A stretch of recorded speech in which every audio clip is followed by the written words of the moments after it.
Hello, thank you for taking the time to listen to our reading and phonics information talk. The main aims of the talk are going to explain the importance of reading at home and give you an insight into how phonics is taught in school. So imagine being presented with these symbols and being asked to read it. I suspect most of you would find that a bit tricky because these symbols don't mean anything to you. This is what reading currently looks like to your child. If we take a look here, this is the translation of my symbols. Hello, welcome to the school. So what we're going to do in school when we are teaching phonics is we're going to unpick the meaning of the individual symbols. As you can see, the M looking shape is actually an E. And then we'll look at learning keywords. We can see that M looking shape is at the end of the word the. And once we've learned all of the letters, we will be able to read words and decode our sentence. So our job is to basically allow children to understand and make sense of these squiggles. So how are we going to do this? Reading. So sharing books and stories at home and in school is very, very important. Reading gives children the ability to understand and learn new words, to develop their imagination, their concentration, their speech, and it also introduces them to new concepts that they may not have come across. There's a couple of statistics on here. So the first one talks about how many words children would have heard by the time they were 5, depending on the amount of times they've been read to at home per week. So as you can see, if a child is never read to, their chances of hearing the variety of words is a much smaller number to those children who have been read at least daily, and the children who have been read to more than once a day. You can see it's a very, very big difference with the number of words they have heard. Also, current data shows that only 44% of 5 to 7-year-olds in the UK are read to daily.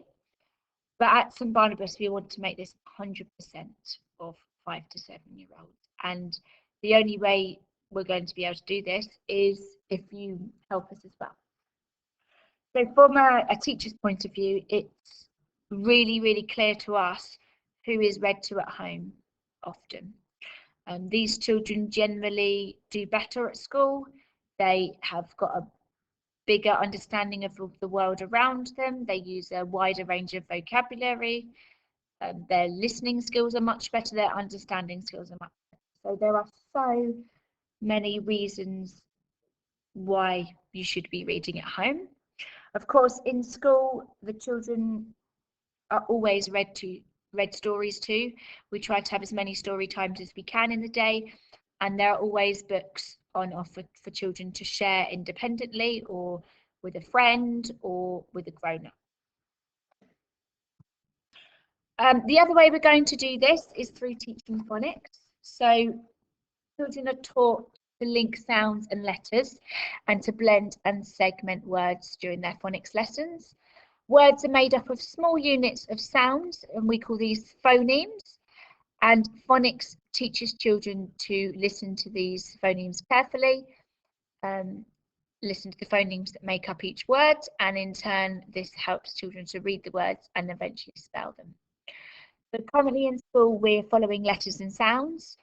However, this will be changing by next September as DFE have produced a new list of validated schemes for us to use. And unfortunately, letters and sounds are not included in this. This will generally not change too much. It's just how we're delivering it in school. Generally, the sounds they learn and the words they learn will be the same, and we'll communicate any changes that you need to know in due course. So the scheme we're currently using is split into 6 phases. Here is a quick overview of what is taught in reception. So generally we start with phase 1, just to build on what children have done at nursery, developing their listening and speaking skills and ensure they can hear a variety of sounds in the environment around them. And they will also begin to orally segment and blend words. And we'll then move on to phase 2 once the children are confident with phase 1. Phase 2 consists of 19 letter sounds, some digraphs and some words. Probably after Christmas, we will move on to phase 3, where they learn the rest of the letter sounds, digraphs, trigraphs, and more tricky words. And for some children in the class, we'll move on to phase 4.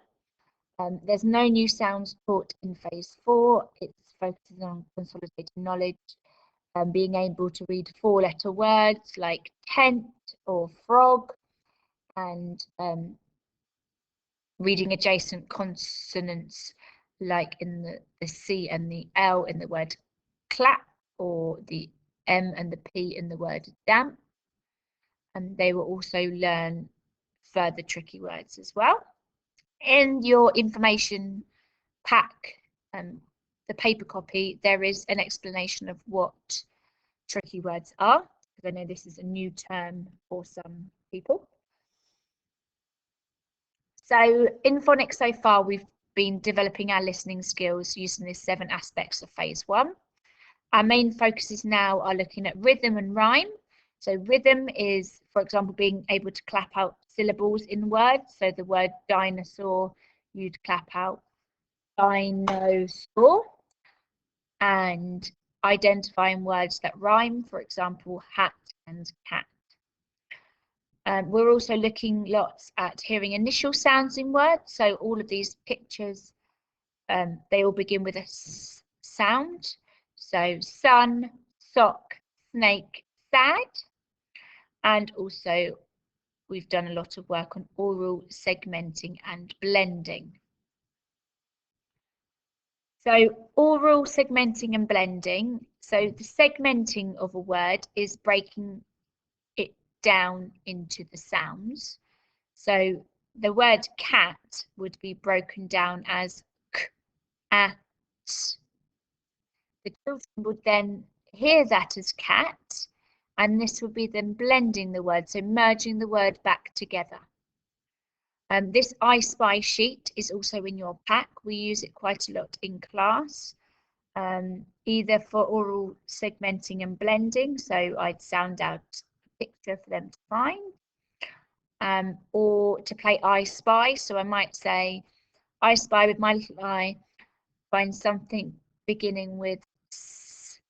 So you might find the sun and the spoon and the star on top of the fairy's wand. So I've provided you with one, as I think it's quite a good tool for you to be practicing at home, and it's quite easy. You could also move on to using objects around the house. So in phonics, we teach children pure sounds, not the letter names. This is our focus, although we do introduce the names of the letters. We don't want the children to get too hung up on these and get them confused. But we also don't want to throw away everything you've done at home if you've taught them the alphabet, but they need to know that both of these sounds and the letter names link to letter sounds. So the letter E, as we know it, when it is a sound, it is an E, not an E, and the letter F, when it's a sound, is a F, not an F. Sometimes I use the analogy that a dog is called a dog, but it doesn't, the sound it makes isn't dog, the sound it makes is woof. And we also need to avoid adding the on the end of letter sounds. So sometimes m, n, k, we hear a lot. I think, I'm not sure why, but we just need to make sure we're not doing it and we're saying the pure sounds m, a, p, else it would become m, appa. the link at the bottom, I will send this out in an email. This is a video that shows you how to pronounce all the sounds that we would learn in school. So once the children are confident with the letter sounds, we'll be able to move on to reading and writing. So initially, children will be learning to read simple words. So for example, the word dog. These words are usually CVC words, so they've got consonant, then a vowel, and then a consonant. Once children are confident with this, we can slowly build up to reading captions and then on to simple sentences. And the same pattern will follow for writing as well. They will start writing words, then short sentences, and then longer sentences. So in the image, the words and have all got red dots underneath them. This is what we call sound buttons. We use these quite often in phonics to get the children to identify the sounds we're looking at. We sometimes press them, and when they're pressed, then we have to say the sound. Generally, you won't see these in reading books that the children take home, and we want the children to guide themselves with their fingers. If you have written out a word, say, for your child to read, you may wish to add on the sound buttons. It does help some children to just make that connection with the letter they're looking at and the sound they need to make. So these are the early learning goals for literacy. The early learning goals are the statements that children are assessed against at the end of the section. An expected child should be able to do most of the following to ensure they are ready for year one. The reason we've included this year is there's been a change in how the EYFS is assessed and delivered. And there is quite a big emphasis on literacy this year. So I thought it might be quite helpful for you to see where we need to get to and where we expect most children in the class to get to. Obviously, not all of them are going to get here. And by sharing the assessments that we're going to use with you, will allow you just to see where your child is at and what the next steps are in their learning, basically. So I'll give you a couple of minutes just to have a read.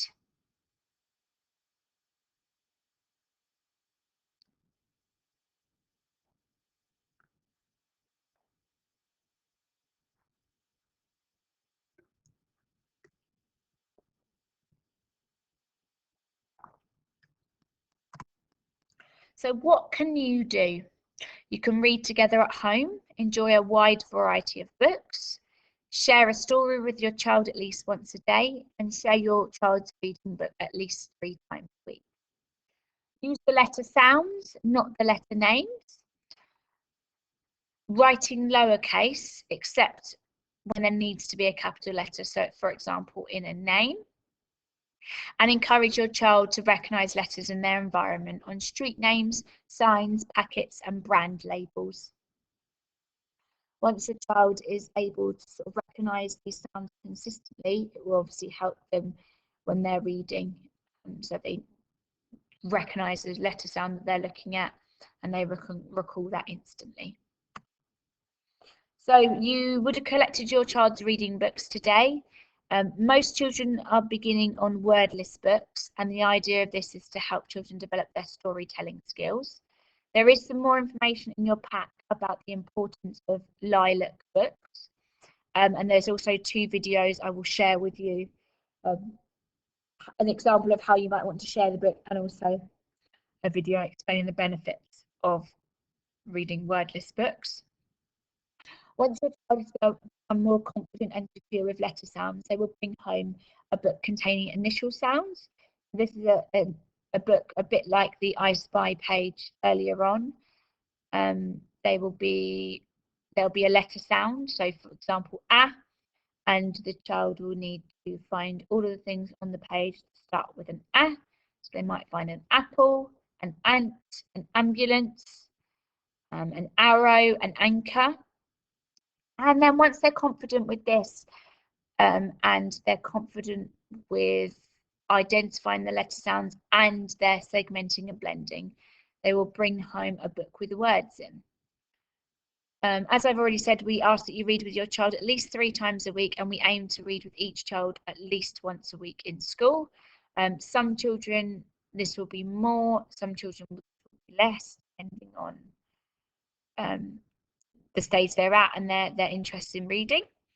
However, please don't make reading a chore. If your child is tired or not in the mood, then it's just not going to work, and you're going to be more stressed afterwards, as it were.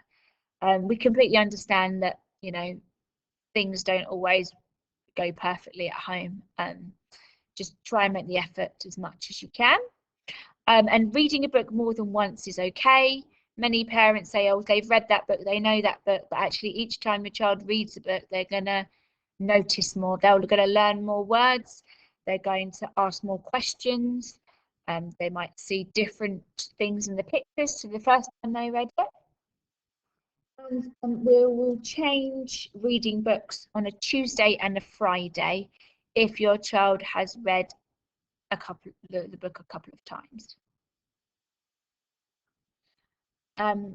Just something else to remember, that not all children learn at the same rate, but your child still needs the support whatever their rate of learning.